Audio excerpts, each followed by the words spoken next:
My name is MechaGodzilla, and I am a certified G, as in Godzilla, and a bona fide mech, and you can teach that.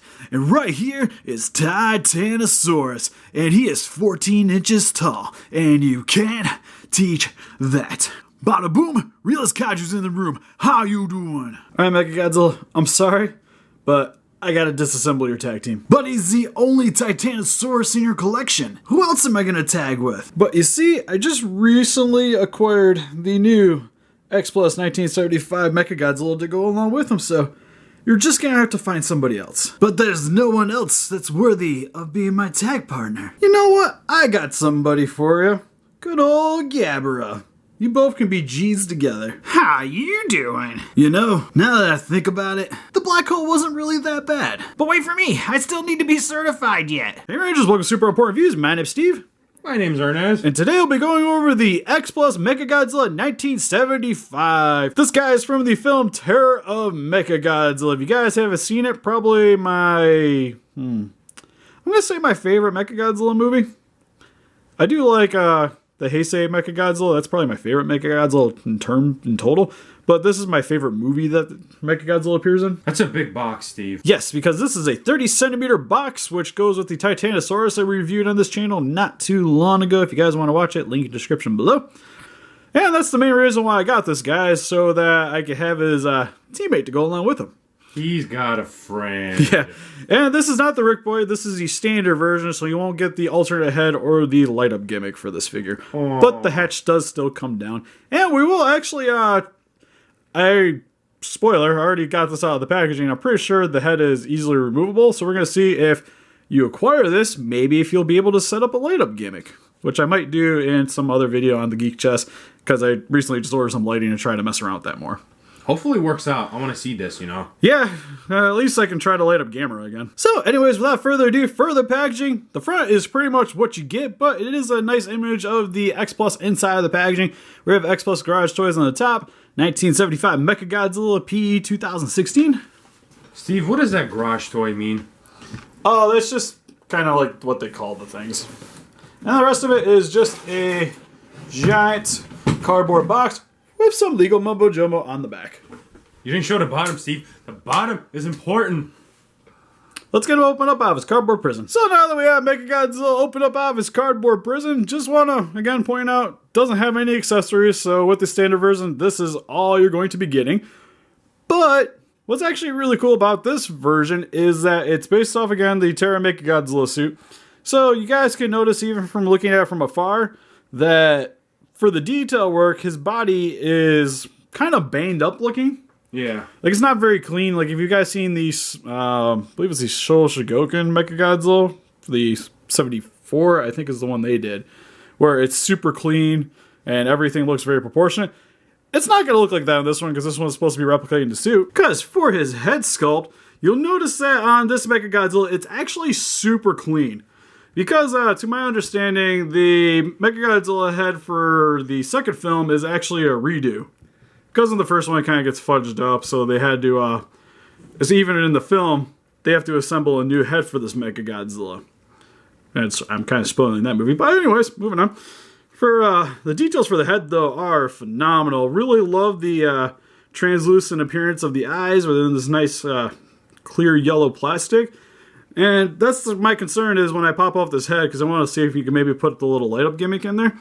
It looks like there's plastic on the undersection of this. So I don't know if you're actually going to be able to with this version. Alright, just to let you guys know real quick, I did manage to remove the head, and you will not be able to light up this version of the MechaGodzilla, sadly. Because it has a really tiny hole, so it's kind of hard to tell, but I put it up to a light and nothing is showing through there at all. But it does have some more translucent red plastic here for the little knobs on the side of his head. You can also see all the rivets for the metal plating on his head, on his chin there. Even on the undersection, looks really nice.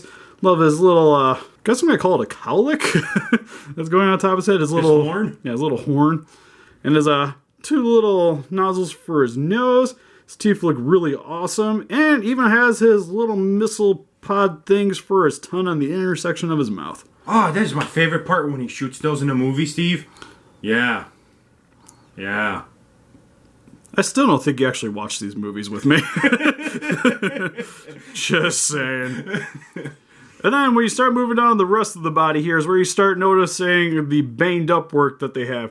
Which is kind of cool. It kind of gives it like this aluminum foil effect where you kind of crinkle it up and that gives you like the damage look for Well, it. like the first time you showed me this, I swear to God, I thought this was just one of those things that you bought at a G-Fest like last time, the huge one that somebody had. Oh yeah, my paper mache one? Yeah, it's pretty close to be honest. Which is really cool because having it stand next to it, I might get it out for this comparison. Because I was like, I don't know if I want to drag it out of the other room, but... I was like, this looks exactly the same. And then for his neck details, you get more of the rivets on the plating here, some pods on the side of his neck. On the front of the neck, you get some gray gunmetal, which looks really nice, and some of his dorsal spine is starting to take form, which you have the 2 on the upper portion of the back of his head, and then you have where he gets his 3 dorsal spines, and that pretty much transitions throughout the rest of the body, except for that one giant one on the back of the tail here. But the detail on the spines look really sweet. I really love the paint job too for him because it kind of looks like shady, like something that doesn't look quite as crisp, but it's actually really accurate for the movie. So it's supposed to look like that, which is kind of throws you off a little bit on this version. Because again, it's supposed to look a little more banged up because this is already, we've seen the suit once in a previous film, so it's not going to look pristine. Especially with the beating that it takes in that film and in this one as well. But for the rest of his body work, you see all those beautiful rivets, some more little details for the lining here. And what's cool is you have this little plate here, which is actually solid plastic, which is something that is really odd to see on this because if you get your nail in there, which thank God I haven't trimmed mine yet, you can pull this down and reveal his little chest laser. Which the only real predominant feature for that is it actually is some translucent red plastic there, so it looks really awesome. And it's a really neat little gimmick. The only thing I worry about this is knocking in this a little bit might dislodge it, and this is probably the most easily breakable thing on this figure. So for the most part, I'll probably keep it up. Yeah, with our luck, Steve, please close that back. Yeah. But it's still really cool that it comes with it. And then one thing I want to mention too is for the seam lining for his body. You'll notice on the back here it's raised up a little bit. But that's something you do actually see in the film. Yeah. So when the suit actor shifts, because if I'm not mistaken, I think he was put together in sections. This part is where the seam for the body shows up, which is really cool. Because you'll notice that there's not really like any zipper marks or anything for the actor to get into. And I'm pretty sure it was done in layers. You get the MechaGodzilla 2 on his biceps, which he does have them on both arms. The weird little vacuum tubes on the connector sections for his shoulder, his elbow. It definitely looks weird, but like I get it. It's so the actor can move his hands. Yeah, and it's one way to make it still seem kind of robotic. Yeah, but it still looks so weird. Yo. It's odd, but I really love it for this this version of MechaGodzilla. And the thing I love about this one too is his hands. His hands are dangerous weapons. He's ready to like he was, go and karate chop some people. Heck yeah, with his nice little missile fingertips, which look awesome, are actually pretty pointy. So just be a little bit worried with kids around these. Could easily poke an eye out. Do they come off? No.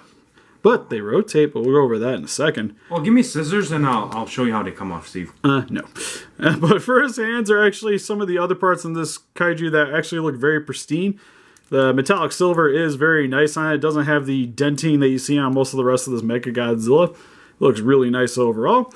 And then moving down to his legs, where you have the other part that you could probably poke an eye out with, is his spikes protruding from his knee pads. Which these are actually super pointy in comparison to his fingernails. So just be a little wary about this section here, because you could poke your hand with this or something, and it kind of sucks, because I've already done that once. But his leg details look really nice too, and I like a lot here too, as you see a lot more of the gunmetal wash over a lot of the sectioning here. Looks really nice. And you have his 3-toed feet. And that weird little plate on the back of his heel. What's cool too is on the undersection of his feet, you do get the rocket pads. So when you see him flying around... It still makes no sense, no matter how much you try to justify it, Steve. He can fly, damn it. But it's really cool that they even added this little detail here, because he's not meant to fly, so he's going to be standing on your shelf like this, so it's not needed, but I'm super glad that they added with this kaiju, because it just really helps to add to the overall detail and help to merit his price tag. Oh, God, X-Plus, you're paying for it. You better get it. Yep. And his tail looks really nice too. I like the individual plates here for each of the sections for the tail. Kind of helps to replicate the appearance of Godzilla's tail. And you even have his little thruster on the back section of his tail as well, with some more little rivets. And overall, just detail-wise, looks fantastic. Like, there's not really much I could really complain about, except on this figure, his articulation is a little bit hit and miss, which is odd to say because it's an X-Plus. It's not supposed to move. Because usually whenever you buy these things, they are stagnant statues. You buy them because you like the pose, you like the kaiju, you want it to stand on your shelf and look pretty.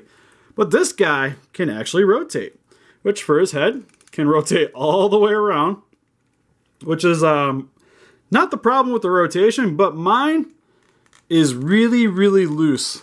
Ooh. Like I can almost pull it off. It's cool that you can actually get to rotate it, so you can have them looking sideways, or if you want to have them like shooting both ways. So you can recreate the scene from Godzilla vs. MechaGodzilla if you want, if you just want to have one MechaGodzilla to kind of represent both. And the first mouth can open a little bit up and down, but nothing too crazy. So you can get about that far down and that far up. For his arms, can go a little bit up, a little bit down. Nothing too crazy. Although, again, I notice on mine, when you rest it at certain spots, it likes to drip sometimes. You can definitely tell. Yeah, it's not as tight as I would like it to be. But I think if it was tighter, it probably wouldn't really be able to move. But this hand, you can actually move a decent amount, to be honest. It's this one that the body likes to stop it with the connection we're here with the elbow. And then for his hands, can rotate all the way around. So you can't get him in the missile firing positions, which is actually how I'm going to be displaying him on my shelf. And then for his thigh, you move forward and back. Got to work it in, but it can rotate a little bit. You have a rotation here at the knee and at the feet here as well. And for his waist, you can rotate it side to side, which is actually kind of neat. It makes this guy a little bit more unique in my opinion. Because of all the X-Pluses, Titanosaurus is the only one that can kind of shimmy his arm. So it's really odd to see what I would consider just a giant, super detailed Bandai vinyl. You explain it perfectly. Yeah, it's pretty much it's pretty much what this is, in my opinion. Which is really cool. So again, helps to give this guy's hefty price tag a little bit more merit. Which is not a bad thing. It's freaking amazing that way, Yeah. Like, I'd actually like to see it do more often, but you can't really do it the other kaijus without ruining the illusion. While with the mechs, it having some rotation here, there isn't going to take away from it at all, because it's going to have those mechanical seam lines anyways. So for some quick comparison, here we have the 1975 MechaGodzilla with his partner in crime, Titanosaurus. And here he is with some other X-Pluses with the 30cm Godzilla 1962 and the large monster series 25cm Burning Godzilla. Okay, Steve, 1 second. All right. I get you need some comparisons, but what the fudge? Because what we have here is the Chibi MechaGodzilla from Bandai America and the Beaumark M1 MechaGodzilla. 1975, actually. You want to know why he's 1975? And why I have him for this comparison? Why? Even though he's weird and fudgely colored. Because, bam, he has the dome. Oh, you know what would be awesome? If you take off the MechaGodzilla's head off and the same thing's down there. Well, if you bought the Rick Boy, you could do that. Oh. But because I have this version, I didn't quite need the Rick Boy. And here's some Diamond Slug Banks with Jet Jaguar and the 1974 MechaGodzilla. You can see why I needed this one. I don't know. I like the banks better, Steve. They're so shiny. Anyways. Yeah. Can't argue that one. And here's pretty next to the new Bandai Legacy Collection Mighty Morphin Power Rangers, Red Ranger, and Green Ranger, who actually came with the Sword of Darkness. And the only reason I use this for this review is because they were sitting on the couch and readily available. And also wanted to point out that I do have some new figures, so there was a person looking for the Garuda review, which I was hopefully going to be putting out after the Alien one I just did. It's going to be put a little bit on backlog, but I do have some time off coming up, so hopefully I'll get it out soon. He'll make it up to you. So overall, with the X-Plus MechaGodzilla 1975, I actually really love this figure in the end. The detail for it is awesome. I just wish that his head wasn't quite as wobbly on mine. In terms of 30 centimeters in my collection, I definitely say he's probably the second best in terms of detail. Really? Next to probably the 1962 The Godzilla. burning Godzilla, right? That's 25 centimeter, you're failing me. I know. I was being sarcastic. God damn. But it is really cool, looks really awesome standing next to the 30 centimeter Titanosaurus. So if you guys are really into the Showa MechaGodzilla or already own the 30 centimeter Titanosaurus, then you guys definitely need to add the Black Hole Mecha to your collection. How much was he, Steve? I got mine on Flossy for $229 plus shipping. And how much was Titanosaurus? He was $150. He's like $170 on most other sites. Oh, so to get them both, that's a little pricey, huh? Yeah, but Titanosaurus was a reissue. Well, this guy is a brand new mold. Oh, really? Yep. Oh, that's not that bad at all, then. But what do you guys think? Do you guys own the X-Plus MechaGodzilla 1975? Have you guys seen Terror of MechaGodzilla, or is Kiryu just more your thing? Please let us know in the comments. Look closer picture of this guy on Facebook. You want to click the link in the description below. And help us defeat those kaijus by hitting that like button. Subscribe, become a ranger today, and see you guys in the next video. Bye-bye. Bye-bye.